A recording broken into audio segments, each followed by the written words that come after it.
अब मैं निवेदन करता हूं उत्तर प्रदेश के उप मुख्यमंत्री श्री ब्रजेश पाठक जी से, वो आएं और अपना उद्बोधन भाषण करें। भाइयों तथा बहनों, पत्रकार मित्रों, 60 के हेमंत कोई साधारण पुस्तक नहीं है। काशी को जिस ढंग से हम सब समझते हैं, शोक में भी सुख का अनुभव करती काशी, दुख में भी सुख का अनुभव करती काशी, चिता की राख में भी होली खेलती काशी, हर परिस्थिति में जिंदगी जीने वाली काशी, यदि एक शब्द में समेट करके कहा जाए तो उसकी प्रतिमूर्ति के रूप में हम आदरणीय हेमंत शर्मा जी को पाते हैं। दुनिया में चाहे हेमंत जी कहीं जाएं, काशी इनके साथ उसी प्रकार स्टैम्प्ड रहती है जैसे एक पुस्तक के साथ उसकी जिल्द रहती है। पुस्तक के अंदर क्या लिखा है, विद्वान उसकी कथानक को देख करके, प्रस्तावना को देख करके, जिल्द को देख करके बता देते हैं कि पुस्तक के अंदर ऐसा हो सकता है। काशी के बारे में बहुत कुछ पढ़ने की आवश्यकता या आपके पास समय नहीं है तो हेमंत जी को आप पास से देखिए तो काशी आपको नाचती, हंसती, खेलती, कूदती, हर परिस्थिति में जिंदा दिल रहने के लिए आपको सिखाएगी। मैं सभी काशीवासियों को नमन करता हूं कि बनारस के इस लाल ने बनारस से निकल करके उत्तर प्रदेश की राजधानी लखनऊ में और फिर देश की राजधानी दिल्ली में वो सब कुछ किया है जो एक काशीवासी को करना चाहिए। हमारा हेमंत जी भाई साहब से रिश्ता बहुत पुराना है।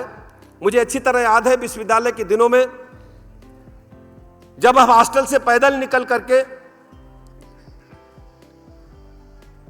छात्र संघ के उपाध्यक्ष के लिए अपना चुनाव लड़ने की तैयारी कर रहा था तो हेमंत जी जनसत्ता को कवर करने के लिए यूनिवर्सिटी कैंपस आते थे। 35-40 वर्षों से लगातार एक एक दिन कहां से कहां तक हम लोग चले आए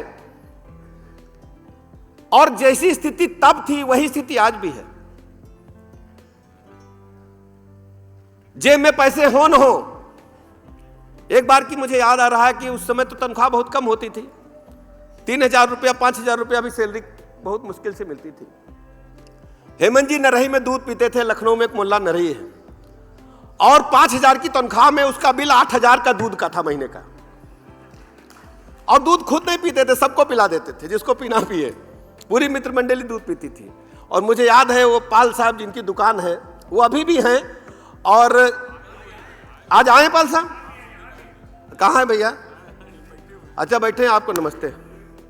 तो पाल साहब जो है बड़े सज्जनता तल्लीनता से दूध बना करके पिलाते थे। एक और अगर हम एक व्यक्ति को याद न करें, कितनी भी भीड़ हो, सीएम बैठे हो, डीएम बैठे हो, कोई बैठा हो, एक अखबार का हाकर साइकिल खड़ी करके बहुत तेजी के साथ पूरी मीटिंग में घुस के आते थे कान में, हेमंत भैया ऐसा हुआ है, और बड़ी गति से निकल जाते थे। उनका नाम था बापू, बृजेंद्र सिंह बापू।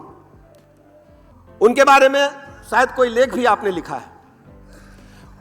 उस समय हम लोग किताबें हम भी खरीद नहीं पाते थे, हॉस्टल में रहते थे, तो माया इंडिया टुडे का जहां लिखा रहता माया इंडिया टुडे, उसको वो फाड़ लेते थे, बारी पुस्तक कहते तो तुम फ्री में पढ़ो।